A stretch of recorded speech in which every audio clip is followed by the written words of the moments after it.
Fala, tranquilo, beleza? Vamos falar hoje sobre movimento operário, certo? E aí, quais são as semelhanças em um século? Ou seja, entre o movimento operário de 1917 e o movimento operário de 2017, na questão 48 da prova vestibular UERJ de 2018, primeiro exame de qualificação. Beleza? Então, vem comigo para mais uma questão aqui no canal. Miséria em revolta.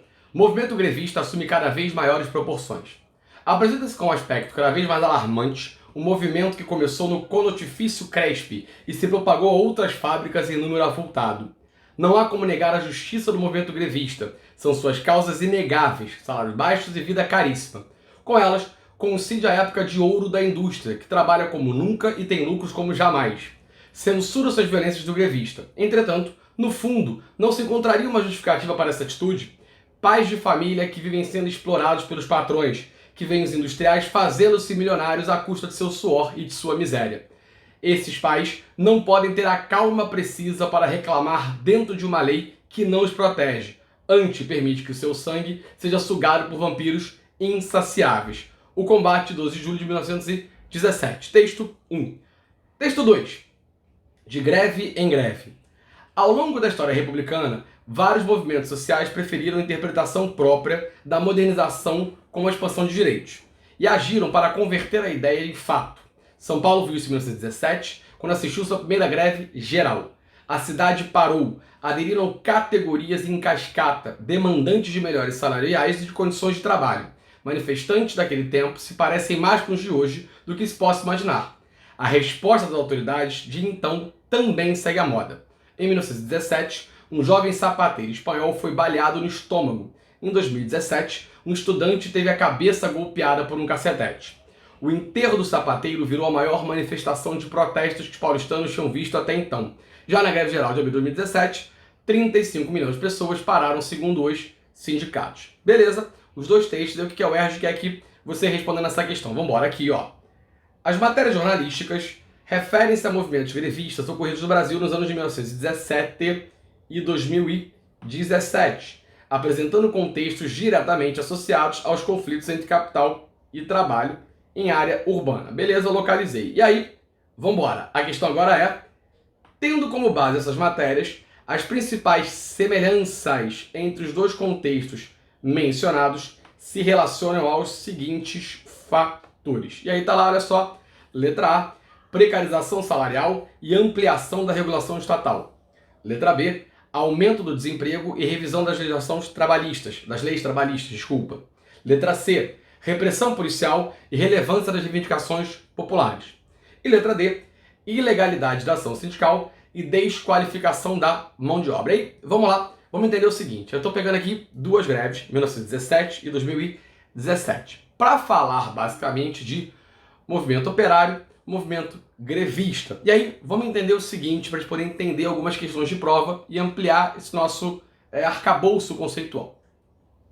Quando a gente fala de surgimento do movimento operário no Brasil, certo? Ali no iniciozinho do século XX, 1917 aqui na questão, mas vamos pegar aqui duas datas importantes, 1917 e 1922, eu tenho duas ideias interessantes para esse movimento operário. Em 1917, ou seja, nesse início de industrialização brasileira, nesse início de movimento operário, esse movimento operário ele vai seguir uma ideologia anarco-sindicalista, certo? O anarquismo ali, o anarco-sindicalista ali, ele é a base do movimento operário desse momento. Em 1922, esse movimento operário já começa ali a ter áreas, características de uma questão mais ligada ao socialismo, um comunismo, muito ali por conta da fundação em 1922 do PCB. A Greve Geral de São Paulo, que está dizendo essa questão, ela quando aparece em prova qual é a ideologia que está dominando ela, então é anarco-sindicalista. Agora, uma coisa é real, uma coisa tem que estar muito claro para você. Seja ele anarco-sindicalista em 1917, seja ele socialista comunista a partir de 1922, os movimentos operários são tratados até a legislação trabalhista de Vargas como caso de polícia, ou seja, crime. É só Vargas que vai organizar essa ideia dos sindicatos, do movimento operário, porém, sob a tutela do Estado. Beleza? Mas tudo bem, não é o que a questão está pedindo. A questão é que a gente analise basicamente as reportagens para encontrar as semelhanças. Aí, vamos lá. Quando a gente pega aqui o primeiro, certo? Ele fala pra gente ali, apresenta-se como um aspecto cada vez mais alarmante, o movimento começou no Cornfício Crespi. Beleza, tá te contando ali da greve. A chave dela tá aqui, quer ver, ó? São suas causas inegáveis, salário baixo e vida caríssima. Com elas coincide a época de ouro da indústria que trabalha como nunca e tem lucros como jamais. E ele vai dizer assim, censuram-se a violência dos grevistas? Tudo bem. Aí ele vai mais além, olha aqui, a chave está aqui, Entretanto, no fundo, não se encontraria uma justificação para essa atitude. Pais de família que vivem sendo explorados, aqui, bonitinho, pelos patrões, que veem os industriais fazendo-se milionário à custa de seu suor e de sua miséria. Aí ele vem, estes pais não podem ter a calma precisa para reclamar dentro de uma lei que não os protege, antes permite que seu sangue seja sugado por vampiros insaciáveis. Então o texto 1 está te dando a ideia de você legitima um pouco essa ideia da greve pela falta de uma não legislação trabalhista, da miséria que vive o operário brasileiro em 1917. E aí o que diz o texto 2 pra gente aqui, Ele vai dizer que ao longo da história republicana, vários movimentos sociais, interpretação própria, porém 17, primeira greve geral. E aí ele vai dizer o seguinte, a cidade parou, beleza. E vamos lá aqui, aderiram categorias em cascata demandantes de melhores salariais e de condições de trabalho. Manifestantes daquele tempo se parecem mais com os de hoje, lá de dizer que ele está falando, né, do que se possa imaginar. E aí vem, a resposta das autoridades, então, também segue a moda. Em 17, um jovem sapateiro espanhol foi baleado no estômago. E em 2017, um estudante teve a cabeça golpeada por um cacetete. Então, na verdade, o texto 2, ele fala basicamente da ideia que as reivindicações são as mesmas e a atitude do governo frente ao movimento também é o mesmo. Violento. Em 1917, um espanhol toma um tiro no estômago. Em 2017, um estudante de uma cacetada na cabeça. E aí, matamos a questão. Porque, olha só, ele quer, então, quais são as semelhanças entre os dois contextos. A letra A fala de precarização salarial. Tudo bem, a gente pode considerar que sim. Mas ela não fala de ampliação da regulamentação estatal. Não, você não tem essa ampliação. Lembra?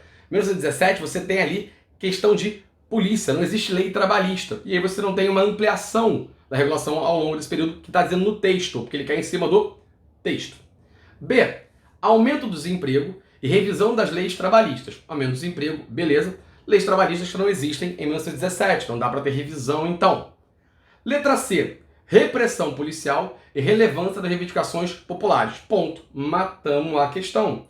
O que os textos trazem em comum é exatamente isso.